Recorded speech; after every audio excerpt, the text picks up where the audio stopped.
serving the Republic of the Philippines for more than 75 years. Ito po ang Presidential Broadcast Service. Ang Pilipinas ngayon! Narito na ang pinakamainit na mga balita na nakalap sa bawat sulok ng bansa. Ihahatid sa bawat Pilipino saan man kayo sa mundo. Ang Pilipinas ngayon! Pakinggan ang bawat kaganapan sa bawat lalawigan. Ito ang Pilipinas ngayon!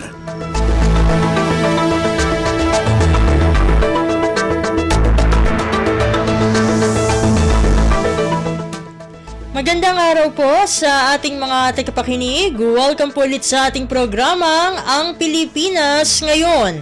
Sa ngalan ni Ven Blones, ito po si Steph Vicente. Samahan niyo po ako sa kabuuan ng ating palatuntunan.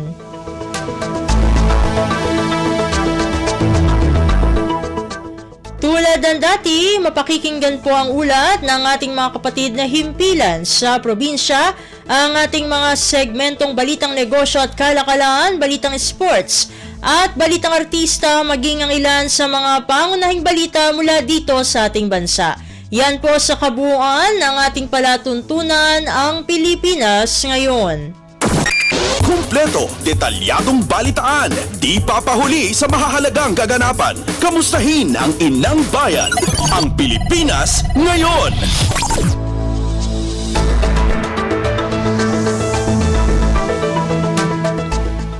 Sa mahahalagang balita, maagang pinamaskuhan nina Pangulong Ferdinand R. Marcos Jr. at First Lady Liza Araneta Marcos ang 17,000 mga bata sa iba't ibang bahagi ng bansa.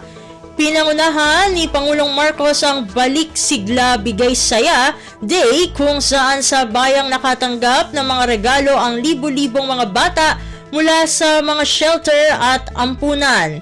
Sinalubong ng first couple sa Malacanang ang mahigit 1,000 mga bata upang makipaglaro at makisaya ng may kasamang kantahan at kainan.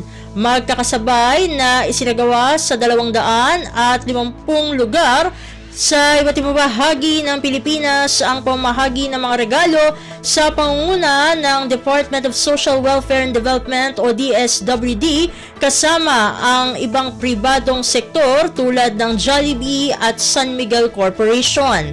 Sa kanyang naging talumpati, sinabi ni Pangulong Marcos na napakasaya ng Kapaskuhan kapag napapasaya ang mga bata. We all know that Christmas is really about the children, and we always have a Merry Christmas when the children have a good Christmas. Na makita natin ang inyong mga ngiti na kayo naman pag sinabing Merry Christmas ay may kabuluhan. Si Pangulong Ferdinand R. Marcos Jr. Pasada ng mga balita mula sa Pilipinas para sa mga Pilipino saan man sa mundo. Ang Pilipinas Ngayon!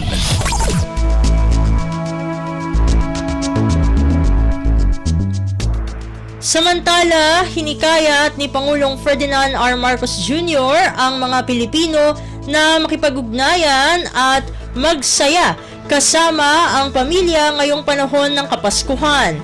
Ito ang naging mensahe ng pangunahan ang tradisyonal na Christmas tree lighting ceremony at awarding ng isang bituin isang mithiin parol making contest sa Malacanang. Ayon kay Pangulong Marcos, kilala ang Pilipinas sa buong mundo bilang bansa na may magarbong selebrasyon ng Kapaskuhan at magandang imahe aniya ito dahil nakakapagpasaya tayo kasama ang mga mahal sa buhay.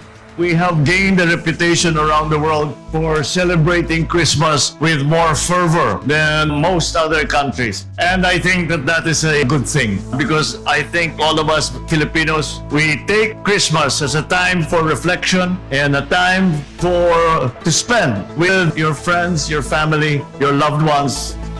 Si Pangulong Ferdinand R. Marcos Jr. Kumpleto, detalyadong balitaan, di papahuli sa mahahalagang kaganapan. Kamustahin ang inang bayan, ang Pilipinas Ngayon!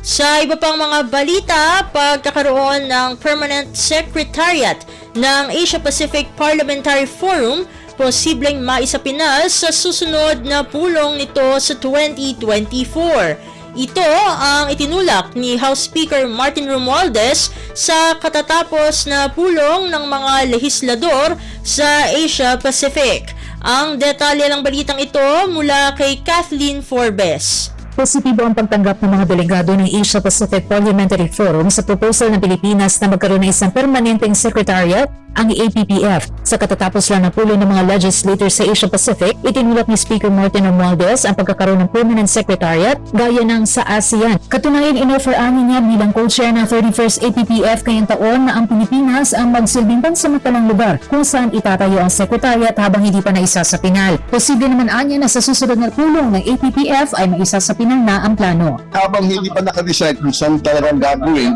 tayo ang nagpo-post, di ba, para may stability. Kaya na ASEAN, yung ASEAN may headquarters sila sa Jakarta. So, in-offer din natin habang hindi pa nakadecide, habang hindi decide, pwede tayo dito sa Pilipinas mag-post ng permanent secretary para may stability and continuity. So, si chairman dito ang mag-host di ba? Dapat may konting balik naman, konting karangalan ang dapat tayo nanatili dito sa ating bansa. Ito si Kathleen Forbes para sa Radyo Pilipinas. Pasada ng mga balita mula sa Pilipinas para sa mga Pilipino saan man sa mundo. Ang Pilipinas ngayon.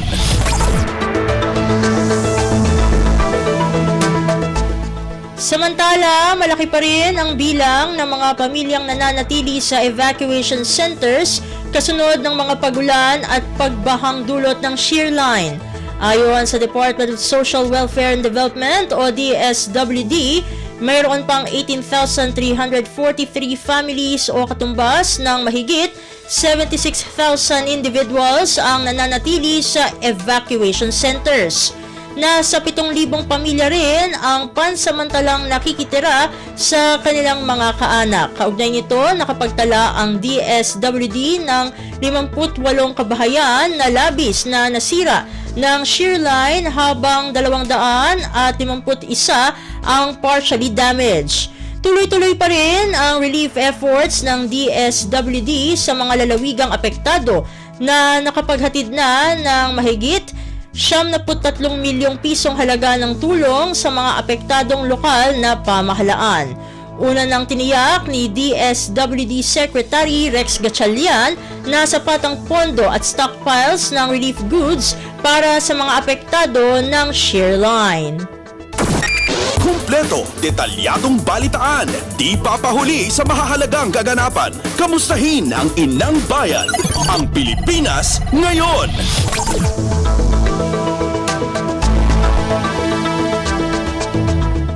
Sa iba pang mga balita, mahigit 53 milyong pisong ayuda na ihatid na ng Department of Social Welfare and Development o DSWD sa mga apektado ng lindol sa Davao Occidental.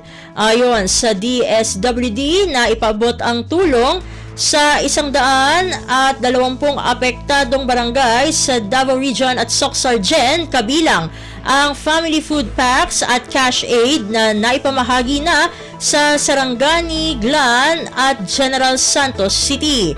Ang detalye ng balitang ito mula kay Mary Ann Bastasa.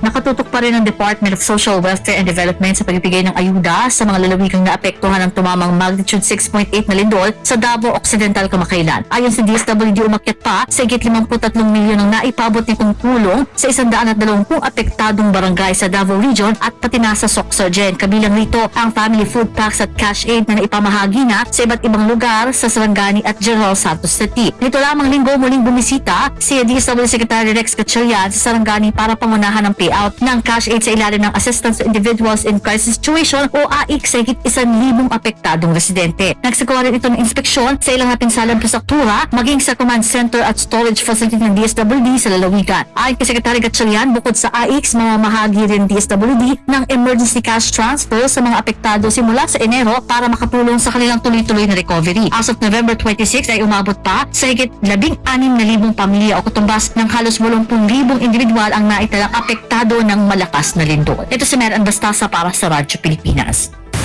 Pasada ng mga balita mula sa Pilipinas para sa mga Pilipino saan man sa mundo. Ang Pilipinas ngayon.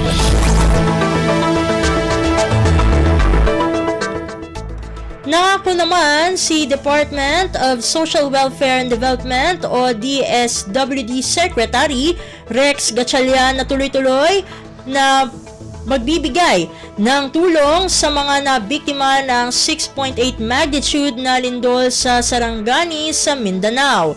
Sinabi ng kalihim na napagkasunduan nila ng mga lokal na pamahalaan na hanggat may kakailanganin ay hindi titigil ang DSWD sa suporta nito tulad ng food packs.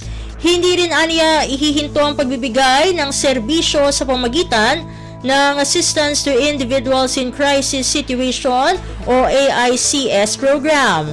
Natalakay din ng DSWD sa mga lokal na pamahalaan kung paano makatutulong ang pamahalaan sa mga nawalan ng tahanan dahil sa lindol. Samantala, bukod sa AICS, magbibigay din ng tulong pinansyal ang DSWD sa pamagitan ng Emergency Cash Transfer o ECT program simula sa pagpasok ng bagong taon.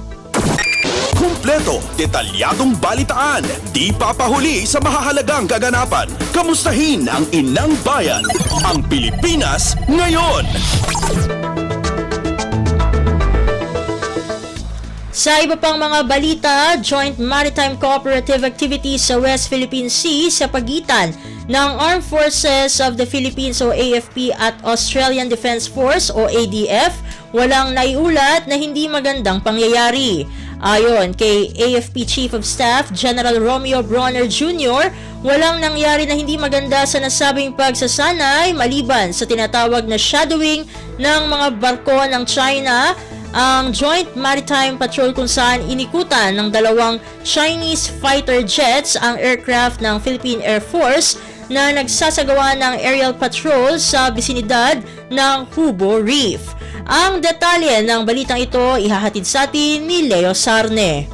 Walang untoward incident na iniulat sa unang 2 araw ng 3 araw na Joint Maritime Cooperative Activity sa West Philippine Sea sa pagitan ng Armed Forces of the Philippines o AFP at Australian Defence Force. Ang aktibidad na nagsimula noong Sabado ay kasunod ng unang 3 araw na Joint Maritime Activity ng AFP at US Indo-Pacific Command na nagtapos noong Huwebes. Ayon kay AFP Chief of Staff General Romeo Bronner Jr., ang magkasunod na joint patrol sa West Philippine Sea ay pag-ehersisyo ng karapatan ng Pilipinas na magsanay kasama ang mga kaalyado at pagtataguyod ng rules-based international order. Ayon kay General Bronner, nagkaroon lang ng shadowing ng mga barko ng China ang Joint Maritime Patrol noong Sabado. Kinumpirma naman ni AFP spokesperson Colonel Cercis Trinidad na inikutan ng 2 Chinese fighter jet ang A-29B Super Tucano aircraft ng Philippine Air Force na nagsagawa ng aerial patrol sa bisinidad ng Hubo Reef sa West Philippine Sea pero hindi naabala ang misyon nito. Mula sa AFP, ito si Leo Sarne para sa Radyo Pilipinas. Pasada ng mga balita mula sa Pilipinas para sa mga Pilipino saan man sa mundo. Ang Pilipinas ngayon.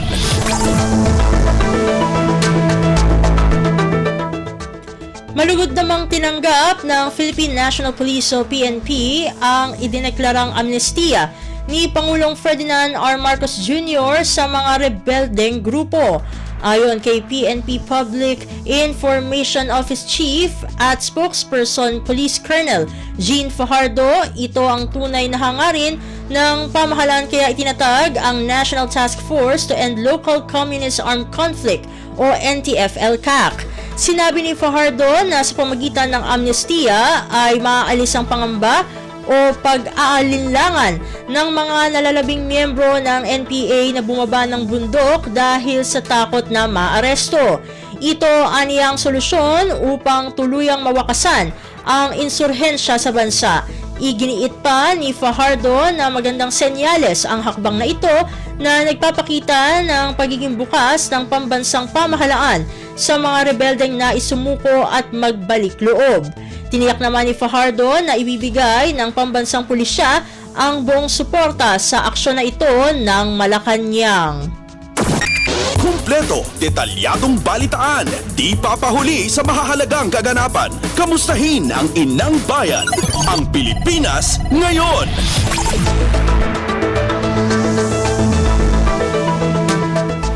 Sa kaugnay na balita, walang tigil putukan at tuloy ang laban sa insurhensya matapos pagkalooban ni Pangulong Ferdinand R. Marcos Jr. ng amnestiya ang mga rebelde. Ayon sa tagapagsalita ng militar, magpapatuloy ang Armed Forces of the Philippines o AFP sa pagsasagawa ng security protocols upang matiyak ang kaligtasan ng mga komunidad lalo na sa mga lugar na laganap ang terorismo. Sa pahayag o ang pahayag ay ginawa ng AFP sa gitna ng nalalapit na ika-55 anibersaryo ng Communist Party of the Philippines New People's Army o CPP-NPA sa Disyembre 26. Sinabi ni AFP spokesperson Colonel Medel Aguilar na binigyan sila ng amnestiya bilang pagkakataon na bumalik na sa batas, ngunit hindi titigil ang pagpapatrolya ng tropa dahil lumalaban pa rin aniya ang mga ito. Dagdag pa ni Aguilar, nagsasagawa ang gobyerno ng community support programs hindi lamang upang itaboy ang komunistang grupo kundi para na rin sa kapakanan ng mga residente. Pasada ng mga balita mula sa Pilipinas para sa mga Pilipino saan man sa mundo. Ang Pilipinas ngayon.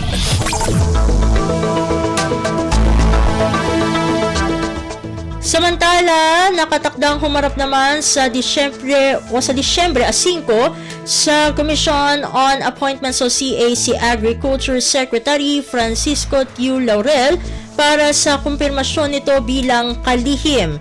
Ito ay isang buwan matapos siyang formal na itinalaga ni Pangulong Ferdinand R. Marcos Jr. sa pwesto noong Nobyembre 5. Ayon kay CA Assistant Minority Leader at Surigao del Sur Representative Johnny Pimentel, ang pinakamalaking hamon na kailangan tugunan ng bagong talagang kalihim ay kung paano isasagawa ang modernisasyon ng sektor ng agrikultura at mapataas ang produksyon.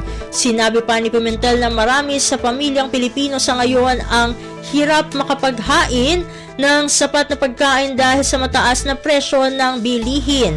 Maliban kay Tiu Laurel ay inasahang haharap muli sa CA si Health Secretary Teodoro Herbosa matapos ma-bypass ang kanyang kumpirmasyon noong Setyembre. Samantala, wala pang nakatakdang petsa para sa pagsalang ni Herbosa sa CA. Kumpleto, detalyadong balitaan, di papahuli sa mahahalagang kaganapan. Kamustahin ang inang bayan, ang Pilipinas ngayon. Sa iba pang mga balita, aabot sa 1,500 pamilya sa Pandi, Bulacan ang nabigyan ng iba't ibang serbisyo sa patuloy na pag-arangkada ng People's Caravan ng National Housing Authority o NHA. Layunin ng caravan na magbigay ng serbisyo sa mga benepisyaryo mula sa 11 proyektong pabahay ng NHA sa Pandi at masuportahan ang kanilang pangkabuhayan upang matugunan ang pangangailangan ng komunidad. Pinangunahan ni NHA Region 3 Manager Minerva Calantuan kasama si Bulacan Vice Governor Alex Castro ang caravan na isinagawa sa Pandi Village 2 Multipurpose Covered Court, Pandi, Bulacan. Ilan sa mga serbisyong hatid ng caravan ang libreng gamot, bitamina, serbisyong medikal, dental, libreng eye check-up at reading glasses. Mayroon ding job fair at libreng skills training demonstration at scholarship program habang nag-alok din ng murang bilihin ang Kadiwa Store. Bilang bahagi ng programa, 15 sa mga benepisyaryo ng pabahay ang pinagkalooban ng NHA ng titulo ng bahay at lupa bilang pagtatapos ng obligasyon sa kanilang amortisasyon. Pasada ng mga balita mula sa Pilipinas para sa mga Pilipino saan man sa mundo. Ang Pilipinas ngayon.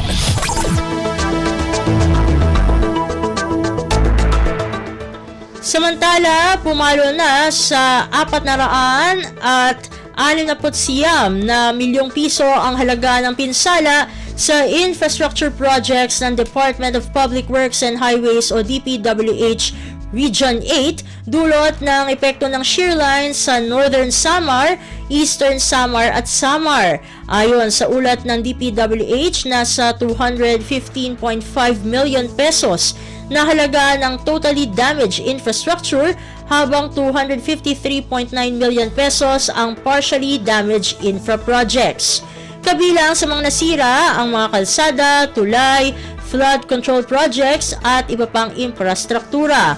Sa pagtaya ng DPWH 8 Maintenance Division, aabot sa 716.66 million pesos ang kailangang pondo para maayos ang mga nasirang infrastruktura sa Eastern Visayas. Sa ngayon, may binuksan ng 7 sa kabuuang 9 na road sections sa Northern Samar 1st District, Northern Samar 2nd District, Samar 1st District at Eastern Samar District. Kasalukuyan pa rin nagsasagawa ng clearing operations sa 2 pang saradong national road sections sa Northern Samar 1st District. Kumpleto, detalyadong balitaan, di papahuli sa mahahalagang kaganapan. Kamustahin ang inang bayan, ang Pilipinas ngayon.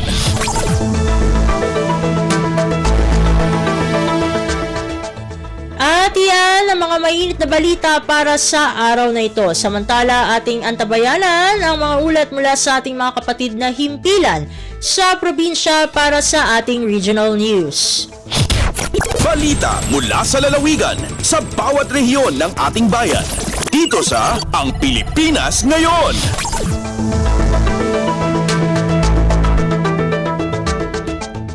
Narito na ang bugso ng ating mga regional news. Dumako muna tayo sa rehiyon ng Luzon. Mga katuwang na ahensya at lokal na pamahalaan ginawaran ng Department of Health o DOH Region 2 sa Gawad Kalusugan 2023. Ang detalye ng balita ihahatid sa atin ni April Racho mula sa Tugigaraw. Naduma-duma nga ahensya kang dadumapay akatulungan da iti panagserbi iti pinadayawan ti Department of Health no DOH Region 2 iti naangay agawad kalusugan 2023. Kas nailinya iti advokasya ni Presidente Ferdinand Marcos Jr. iti panangragpat iti maysa anasalsalun na tapagilian binigbig ti DOH Cagayan Valley Center for Health Development dagiti rural health units, DOH hospitals, local government units hospitals, partner agencies kan stakeholders apas at implementasyon ti universal healthcare iti Hondos. Sigun iti DOH, ipapakita da iti pamadayaw, ti dedikasyon, dagiti estratehiya kan solusyon para iti kaadda. Tinasalsalun na tapagilian. Iti panarita na kinuna ni Regional Director Amelita Pangilinan, amang namnama isuna para iti mayata pundasyon, ti epesyente, kun man nakaasi a healthcare services, tapno agbali na providers, ti quality services itong madani a panawon. Tinaisa ang katagawad kalusugan 2023 kat bukbukloan tinaduma-duma a kategorya a nakalinya iti standard criteria dagi tinaduma-duma a programa ti DOH. Manipud Tugigaraw City dayti na April sa Lucan Racho para iti Radyo Pilipinas World Service. Balita mula sa lalawigan sa bawat rehiyon ng ating bayan. Dito sa Ang Pilipinas Ngayon.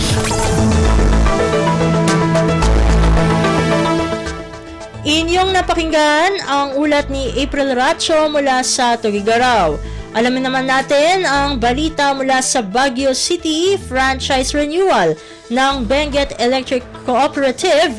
Aprobado na sa committee level ng mababang kapulungan ng Kongreso. Ang kabuang ulat ihatid sa atin ni Jong Munar. Inaprobaran ti Congress Committee on Legislative Franchise iti consolidated version iti panakababaro ti prangkisa ti Benguet Electric Cooperative babaen ti House Bill 6145 na impila ni Baguio City Representative Mark Go ken House Bill 9402 na impila mat ni Representative Eric Goyap imanamong mat dagiti committee members nga co-author da iti naso nga consolidated House Bill. Nagyaman mat iti beneko kadagiti naso nga committee members iti panangaprobaro da iti daytoy. Inyunay-unay ti kooperatiba iti kinapateg ti co-authorship ownership approval gapot daytoy ti mo nga adang iti panakalagpat iti franchise renewal. Kinunamot ni Bereco General Manager Melchor Licobe na kalpasan daytoy nga adang kadubalan pa iti plenary ken iti Senate approval. May palagip nga iti 50-year franchise iti nasaw nga kooperatiba kadaglapas into March 2028. Nasaw na nga karaman kadigiti pagdawatan da iti tulong ken suporta kadda Senator Rafi Tulfo, Senator Win Gatchalian, Senator Risa Hontiveros ken Senator Robin Hood Padilla. Manipod ito Radyo Pilipinas Baguio, Jong Bonar nang ipadamag para ti Radyo Pilipinas World Service. Balita mula sa lalawigan sa bawat rehiyon ng ating bayan. Dito sa Ang Pilipinas Ngayon.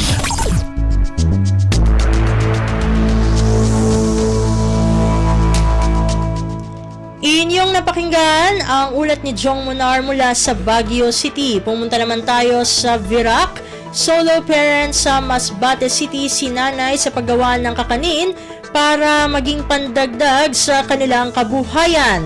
Ang detalye ng balita, ihahatid sa atin ni Jan Tatad. Isinairarom sa skills training on kakanin making ang mga solo parents sa syudad kan Masbate kan nakalihis na Setyembre 25. Ini pinanginutan kan City Social Welfare and Development Office o CSWDO na igwang obhetong makatabang sa pangkabuhayan kan mga solo parent sa saindang syudad. Susog sa CSWDO kan Masbate City ang mga kaaraman na naihatod sa mga solo parent makakatabang subuot sa saindang pagburuhay lalo na ngunya na paabot ang holiday season kung sa inhalangkaw ang demand kan mga ini. Hali digdi sa Radyo Pilipinas Virac, ini si Jan Tatad para sa Radyo Pilipinas World Service. Balita mula sa lalawigan sa bawat rehiyon ng ating bayan. Dito sa Ang Pilipinas Ngayon.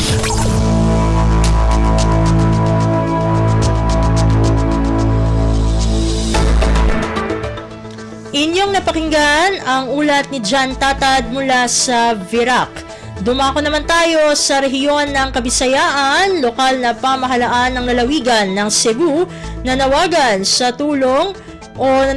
para sa tulong ng mga magulang sa ipinapatupad na school feeding program nito sa mahigit 1,400 mga paaralan. Pakinggan ang kabuuang ulat na ihahatid sa atin ni Carmel Matus mula sa Cebu.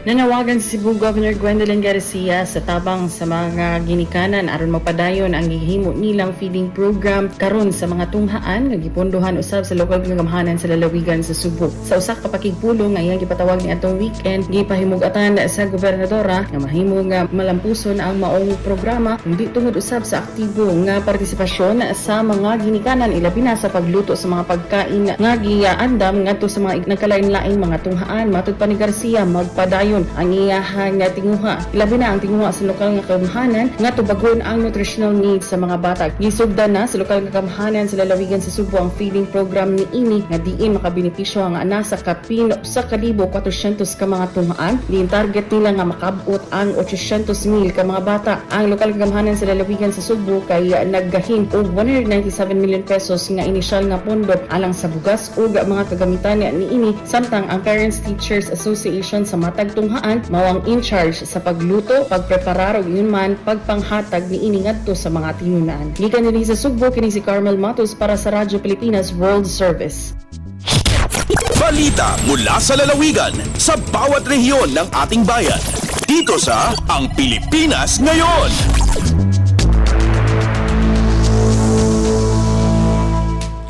Inyong napakinggan ang ulat ni Carmel Matus mula sa Cebu.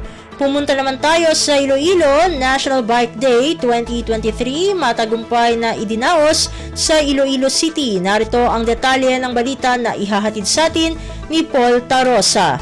Nanginmadi na lago ng 3 kaadlaw nga selebrasyon sa National Bike Day Awards and Recognition sa Iloilo City. Isa ka closing ceremony ang giniwan sa SM City Iloilo kapon sa pagtakop sang aktibidad. Ginpangunahan ini ni Iloilo City Mayor Jerry Triñas, Department of Transportation Undersecretary for Road Transport and Infrastructure Anneli Lontok, Department of Interior and Local Government Undersecretary Margarita Gutierrez, kaupod ang biking community halin sa mga nagkalain-lain nga sektor. Linibo ka mga bikers ang nagpasakop sa bike fun ride, criterium race kag iban pa nga mga biking activities. Maiging patigayon man nga food festival, active mobility forum kag exhibit sa mga pinasahi nga bikes. Ang Iloilo City ang napilian nga mangin host sang National Bike Day 2023 halin Nobyembre 24 tubtob 26 mangod sa pagkilala sa syudad bilang Bike Capital of the Philippines kag 3-time gold awardee sa Mobility Awards. Nagikan sa Iloilo, ini si Paul Tarosa para sa Radyo Pilipinas World Service. Balita mula sa lalawigan sa bawat rehiyon ng ating bayan. Dito sa Ang Pilipinas Ngayon.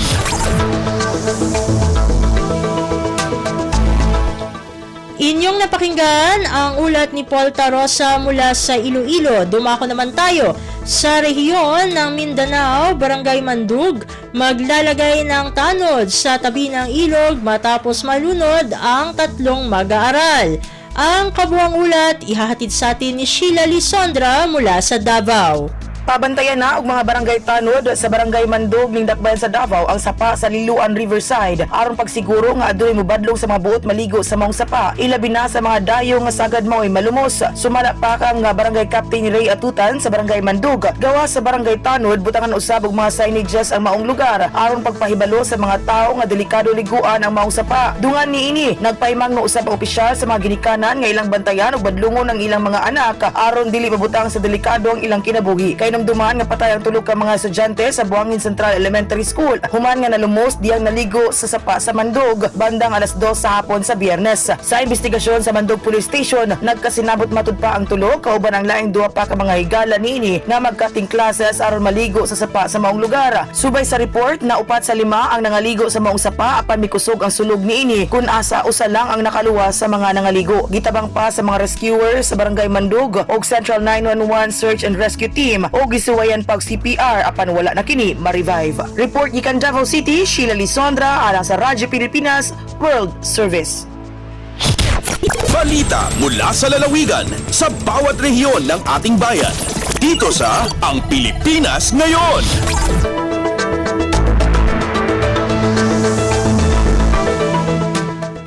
Inyong napakinggan ang ulat ni Sheila Lisondra mula sa Davao. Pumunta naman tayo sa Marawi, panukalang budget ng sektor ng edukasyon sa BARMM para sa taong 2024, nakatuon para sa scholarships, infrastruktura, pati teacher-student welfare.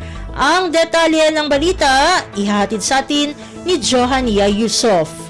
Pinamara na Bangsamoro Government gulalan sa Ministry of Basic Higher and Technical Education o MBHT sukap pakapiyaw batado di kapaganad sa Ilmo si sa Bangsamoro Region. Sabab na mauna din na MBHT iko pinakamala i-proposed budget para Kuraguna 2024. Piyakilay MBHT Minister Mohagir Iqbal so proposed budget irana 30.321 billion pesos si sa Bangsamoro Transition Authority Committee on Finance, Budget and Management Subcommittee C para deliberation Iran. Babago din sa Bangsamoro Government Center, Cotabato City na piyakatan na Minister Iqbal ay malaantap o pamirakan apang ninira na para ko scholarships, mga infrastructure projects lagi do school building sa Gupad Sampan. Makalilisan na padrumpan sa pitibaranga na education projects sa kapiyaw patado mga teacher ago students. Giya si Johania Yusof pun sa Marawi para sa Radyo Pilipinas World Service. Balita mula sa lalawigan sa bawat rehiyon ng ating bayan. Dito sa Ang Pilipinas Ngayon.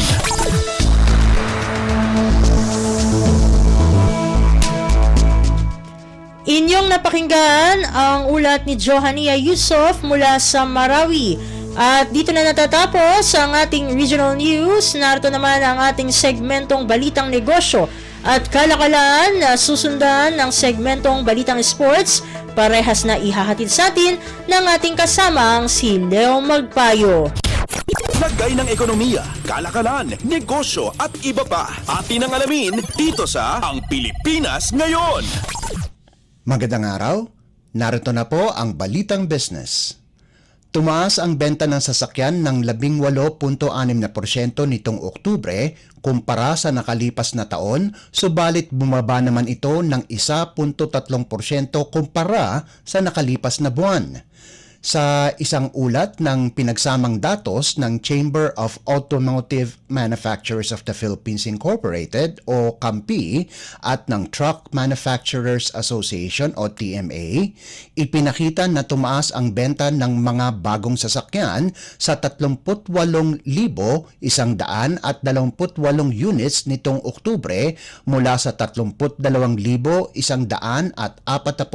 na units sa kaparehong buwan ng nakaraang taon. Subalit bumaba ang benta ng sasakyan ng 1.3% mula sa 38,628 units nitong Setyembre sa kalagitnaan ng mas mataas na inflation. Kahit mataas ang interes, ipinakita naman ng datos sa Bangko Sentral ng Pilipinas o BSP na ang consumer loans ay tumaas ng 23.5% sa 1.19 trilyong piso noong Setyembre. Partikular na ang pagtaas ng motor vehicle loans sa 13.4%. Nananatili ang Toyota Motor Philippines Corporation bilang pangunahing sasakyan na binibili na may 45.76% sa kabuuang benta ng sasakyan sa loob ng 10 buwan kung saan ang benta nila ay umakyat ng 15.5% sa 162,229 na units. Sumunod ang Mitsubishi Motors Philippines Corporation kung saan tumaas ang benta nila ng 60.3% sa 65,172 units at pumangatlo ang Ford Motor Company Philippines Incorporated na may 39.5% ng dagdag sa benta na umabot ng 26,003 units.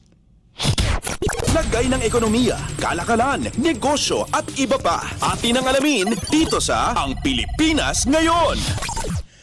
Aabot na sa halos 140.88 bilyong piso ang naitalang investment ng Philippine Economic Zone Authority o PEZA ngayong kalagitnaan ng Nobyembre, katumbas ito ng 147% na pag-akyat mula sa parehong panahon noong 2022. Ayon kay PEZA Director General Tereso Panga sa kanyang talumpati sa PEZA 28th Investors Night, tiwala siyang malalagpasan ng ahensya ang kanilang target. Kung saan ayon kay Panga, tumaas rin ng 8% patungo sa 47.79 na bilyong dolyar ang mga export nito mula sa mga eco-zones sa unang 9 na buwan ng 2023 mula sa 44.31 bilyong dolyar noong 2022. Katumbas nito ang trabaho para sa pangangasiwa ng eco-zones na aabot sa 1.78 milyong mga manggagawa. Dagdag pa ni Panga, ang PEZA ay accounted sa 18.33 bilyon o katumbas ng 67.1% ng kabuang foreign direct investment commitments ng lahat ng investment promotion agencies nito itong lamang ikatlong quarter ng taon. Lagay ng ekonomiya, kalakalan, negosyo at iba pa. Atin ang alamin dito sa Ang Pilipinas Ngayon. Sinabi ng Department of Transportation o DOTR na ang petisyon ng Metro Rail Transit Line 3 o MRT3 na itaas ang kanilang pamasahe ay posibleng maaprubahan sa susunod na taon. Ayon kay Transportation Secretary Jaime Bautista, kasalukuyang pinag-aaralan pa ng ahensya ang petisyon pero matutuloy ito. Madadagdagan ng 2 piso at 29 na sentimo ang boarding fare o katumbas ng 21 sentimo kada kilometro. Kapag naaprubahan, magiging 13 piso at 29 na sentimo ang boarding fare habang ang distance fare ay papatak ng piso at 21 sentimo kada kilometro. Una nang tinanggihan ng Transportation Department ang isang petisyon ng MRT3 dahil sa hindi sila nagsagawa ng Notice of Public Hearing. Sa kasalukuyan, ang boarding fare sa MRT ay nasa 11 piso habang ang distance fare ay piso kada kilometro.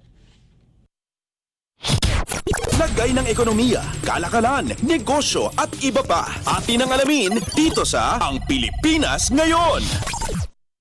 At para naman sa sports balita, updates at pinakahuling mga usapin sa mundo ng palakasan. Atin ang pakinggan dito sa Ang Pilipinas Ngayon. nakuha ng Barangay Ginebra San Miguel ang pahirapang panalo laban sa Blackwater Bossing para kunin ang kanilang ikatlong panalo ng komperensya. Nakasurvive ang Gin Kings laban sa Blackwater 90-87 sa pagpapatuloy ng 2023 PBA Commissioner's Cup linggo ng gabi na ginanap sa PhilSports Arena sa Pasig City. Pinangunahan ni Import Tony Bishop ang opensa ng Ginebra sa nagawa nitong 25 puntos, 11 rebounds, 2 steals, 1 assist at 1 block, habang maganda din ang linaro ni Maverick Ahanmisi sa nalikom nitong 20 puntos, 6 na assist at 5 rebounds. Solido din ang performance ni Christian Stan Hardinger kung saan nakagawa ito ng double-double na may 16 na markers, 12 boards at kasama pa ang 6 na assist. Nanguna naman si Chris Ortiz para sa Bossing sa naipon nitong 20 puntos, 10 rebounds at 5 assist habang nag-ambag sina RK Ilagan at Troy Rosario ng tig 15 puntos bawat isa. Dahil sa panalo, gumanda ang record ng Ginebra sa 3-1 habang bumagsak sa 1-4 ang baraha ng Blackwater. Updates at pinakahuling mga usapin sa mundo ng palakasan. Atin ang pakinggan dito sa Ang Pilipinas Ngayon. Abot kamay na ng TNT Triple Giga ang kanilang ikalimang korona sa PBA 3-on-3 Second Conference sa Grand Finals nitong Lunes na gaganapin sa Ayala Malls Glorieta. Muntikan ng masweep ng Triple Giga ang 6-leg mid-season half-court tournament kung saan napalanunan nila halos lahat bukod sa leg 4 kung saan nanalo ang guest team MCFA Solver. Number 1 seed ang TNT at sila ang paborito na manalo sa Grand Finals ng 10 koponan kung saan ang kampiyon ay makakatanggap ng 750,000 piso. Umaasa si TNT coach Mau Belen na pamunuan ng 33 anyos na si Almon Vosotros kasama sina Grian Mendoza, Ping Exquiaminiano at Chester Saldua. Sinamahan ng number 2 seed Meralco, Cavitex at 4th seeded Pioneer Elastoseals ang TNT nang nagtapos sila sa top 4 ng knockout stage. Ang huling apat na mga kasama sa Grand Finals ay magkakaroon ng single round pool stage at kung sino ang kabilang sa top 4 ay makakapasok sa quarterfinals. Ang runner-up ng Grand Finals ay makakatanggap ng 250,000 piso habang ang third placer ay makukuha ang 100,000 pisong premyo. Updates at pinakahuling mga usapin sa mundo ng palakasan. Atin ang pakinggan dito sa Ang Pilipinas Ngayon. Makakaharap ng De La Salle University ang University of the Philippines matapos talunin ng Fighting Maroons ang Ateneo de Manila University 57-46 sa pagpapatuloy ng UAAP Men's Basketball Tournament na linaro sa Smart Araneta Coliseum. Ito na ang ikatlong sunod-sunod na appearance ng UP sa finals na pinangungunahan ni reigning Most Valuable Player Malik Diouf. Nakagawa ng 12 puntos, 16 na rebounds, 3 steals at 3 blocks si Diouf para pangunahan ang Fighting Maroons. Si Chris Kuhn naman ang namuno sa opensa para sa Ateneo matapos magtala ng 10 markers. Ito na ang pagkakataon ng UP para maibalik ang korona sa kanilang bakuran pagkatapos hablutin sa kanila ng Ateneo ang kampyonato nitong nakalipas na taon. Updates at pinakahuling mga usapin sa mundo ng palakasan. Atin ang pakinggan dito sa Ang Pilipinas Ngayon. At yan ang pinakahuling balita sa larangan ng palakasan. Para sa Radyo Pilipinas World Service, ito po si Leo Magpayo. Magandang araw. Updates at pinakahuling mga usapin sa mundo ng palakasan. Atin ang pakinggan dito sa Ang Pilipinas Ngayon.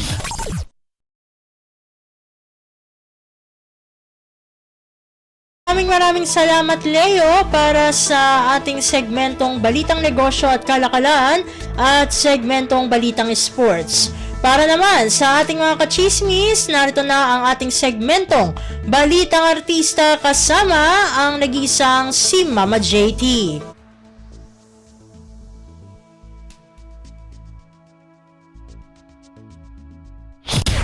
Ang latest, ang hottest sa showbiz and entertainment. Heto na sa Ang Pilipinas Ngayon.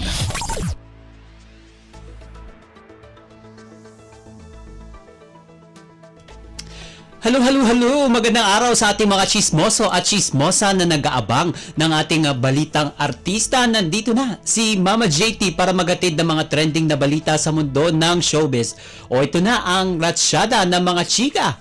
And balik bansa na ang ating pambato ng Pilipinas sa Miss Universe 2023 na si Michelle Marquez D. Kahit hindi niya naiuwi ang titulo at corona mula sa naturang International Beauty Contest, nagbubunyi pa rin ang buong sambayan ng Pilipino sa kanyang pagbabalik bansa. Umabot si Michelle hanggang sa top 10 ng top 10 finalist at kinwestiyon at naging controversial pa nga ang pagkakalaglag niya sa top 5 dahil sa pagkakamali ng Miss Universe organizers. And makalipas ang isang buwang pagkawala sa Pilipinas, nakabalik na ang beauty queen sa Maynila mula sa Los Angeles sa Amerika. Mismo si Michelle nga ang nag-share ng mga litrato at video kung saan makikitang nagkakagulo ang kanya mga taga-suporta na talagang sumugod pa sa airport para salubungin at makita siya ng personal. May isa pang video na pinagkakaguluhan nga si Michelle mula sa isang sasakyan bitbit ang bandila ng Pilipinas. And sa ilang mga pictures makikita din ang nanay ni Michelle na si Miss International 1979 Melanie Marquez na all out ang support sa kanyang anak. And sa kanyang caption sa Instagram post, kanya nga sinabi na feels good to be back home dito sa Pilipinas with or without the crown. All of you made me feel like I was a winner. Quote and unquote yan. And hindi may kakaila ang napakainit ng suporta na natanggap ni Michelle mula sa kanyang mga tagahanga. Ayon pa kay MMD, quote and quote, it was definitely not an easy road to get to this point but everything was well worth it. Madami pa tayong pagdadaanan and I can't wait to bring you along the ride with me. Mahal na mahal ko kayo, #Filipinas. And hindi man nanalo si Michelle ay nakapag-uwi naman siya ng ilang special awards kabilang na dyan ng Fan Vote, Spirit of Carnival Award at National Costume. Samantala, iniiwasan ng kapamilya TV host na si Kim Chiu ang issue ng umunoy paghihiwalay nila ng kanyang long-time boyfriend na si Sian Lim. Hindi pa rin diretsahang inamin o dininay ni Kim kung totoo nag-break na nga sila ni Sian tulad ng mga naglalabasang balita sa social media. And sa isang panayam, nakiusap ang dalaga na ibalato na muna sa kanila ni Sian ang tungkol sa balitang nagkanya-kanya na sila ng landas makalipas sa mahigit isang dekadang relasyon. Bago ito, dininay ni Kim na naghiwalay na sila ng kanyang boyfriend matapos mapansin ng mga netizens na napakatagal na nilang hindi nagpo-post ni Sian ng pictures nila together sa social media. And ang huling pagkakataon na nagbahagi ang actress ng mga litrato nila ni Sian sa Instagram at YouTube ay noon pang July 30, 2023. Ito yung pagbabakasyon nilang dalawa sa Hong Kong. And sa IG post ni Kim noong July 16, may kita naman ang sweet moments nila ni Sian habang namamasyal sa Hong Kong. And nagkomento pa ang aktor sa post na yun, quote and quote, hala, parang first week nung nililigawan pa kita. And isa pa sa mga napansin ng ating mga fans o ng mga ating mga kachismis na never daw nag-congratulate si Sian sa matagumpay na serya ni Kim na Linlang, kung saan nakasama ang aktres o nakasama ng aktres na sina JM De Guzman at Paolo Avellino. Ayan, ayon sa ilang netizens, isa si Sian sa mga nauunang bumate kapag may mga bonggang achievements si Kim, kaya feeling nila mukhang naghiwalay na ang magjowa. Ngunit pero may mga IG followers naman si Kim na nagsasabing baka may pinagdaraanan lamang ang dalawa o posible naglaylo lang muna dahil may kanya-kanya silang bagong project sa ngayon. Ating susubaybayan ang ganap sa kanilang dalawa. Pero heto, pagkatapos ng Linlang, bibida uli sina Kim at Paolo sa Pinoy adaptation ng hit Korean series na What's Wrong with Secretary Kim, habang si Sian naman ay bibida sa upcoming Kapuso series na Die Love Repeat kasama si Jeneline Mercado.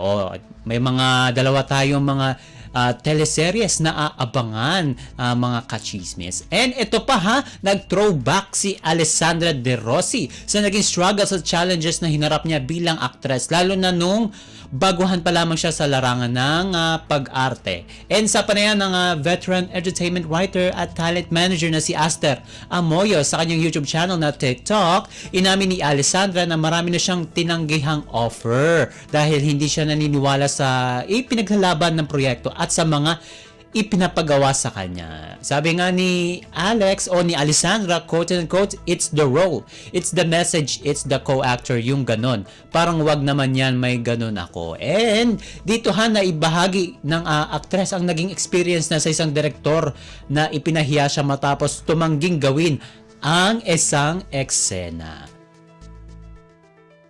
Quote and quote bata pa lang ako nung ganun na ako, 13 years old nga, nasigawan ako, nakatayaw ko ganyan. Sabi niya, hindi ka sisikat, mayabang ka, namimili ka. Kasi ayoko makipag-kissing nung time na yon. 13 years old, so sa harapan ng nanay ko yon.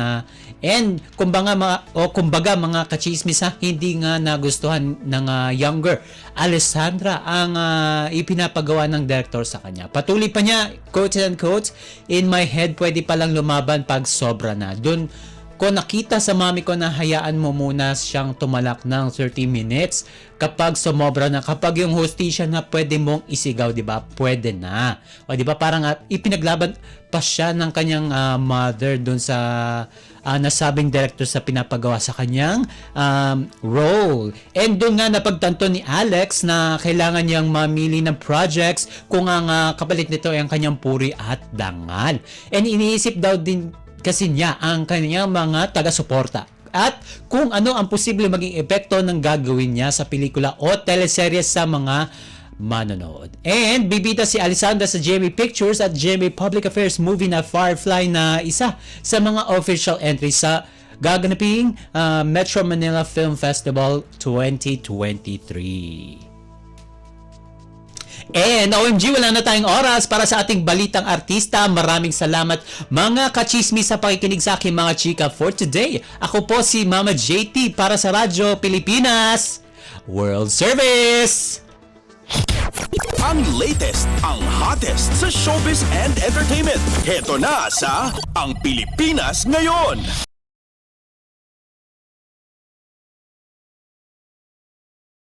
Inyong napakinggan ang ating segmentong Balitang Artista. Samantala, magpapasalamat muna tayo sa ating mga nakasama sa ating transmitter site sa Tinang. Sa studio, kasama natin sila Milo Janela, Susan Aison at Anthony Pimentel. Pinasasalamatan din natin syempre ang ating executive producer na si Jerome Toledo. Salamat din sa mga naghatid ng mga ulat mula sa Kamaynilaan at mga probinsya, pati na rin ang naghatid sa atin ng segmentong Balitang Negosyo at Kalakalan at ng segmentong Balitang Sports na si Leo Magpayo, maging ang naghatid sa atin ng Balitang Artista na si Mama JT. At syempre, maraming salamat sa ating station manager na si Mr. Ray Sampang.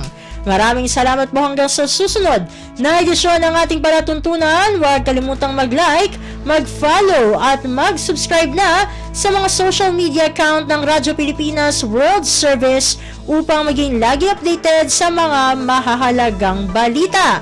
Sa ngalan ni Ven Blones, ito po si Steph Vicente.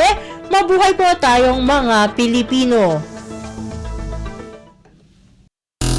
At yan ang Pilipinas ngayon. Muling samahan si Ben Blones sa parehong oras at alamin ang pinakahuling mga kaganapan at balita saan man kayo naroon. Ang Pilipinas ngayon!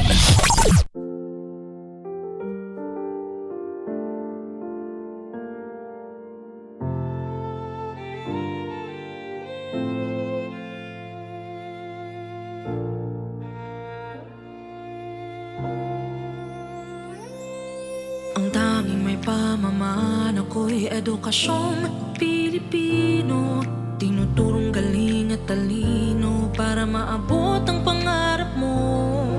Ang tanging handog ko sa'yo'y edukasyong Pilipino. Diskarteng mula sa puso, mamamangha ang mundo. Matatag na mga guro, matatag sa mga pagsubok, matatag na mga mag-aaral, matatag na talino'y umiiral. Hinaharap ang hirap, walang takot sumugod, humahanap ng solusyon, ipaglaban ang edukasyon. Kabataang Pilipino, Muslim o Kristiyano, lahat ng paniniwala, lahat ng katutubo, may kapansanan, iba man kasarian. Ang ating pag-aaral ay ating karapatan. Ang ating pag-aaral, pang-ahon sa kahirapan. Matatag na mga guro, matatag sa mga pagsubok, matatag na mga mag-aaral, matatag na talino'y umiiral.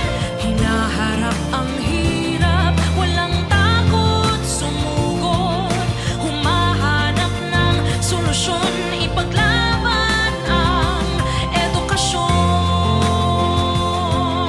Ang tanging alay ko sa'yo'y edukasyong Pilipino. Matapat ng pamamaraan, maunlad na kinabukasan.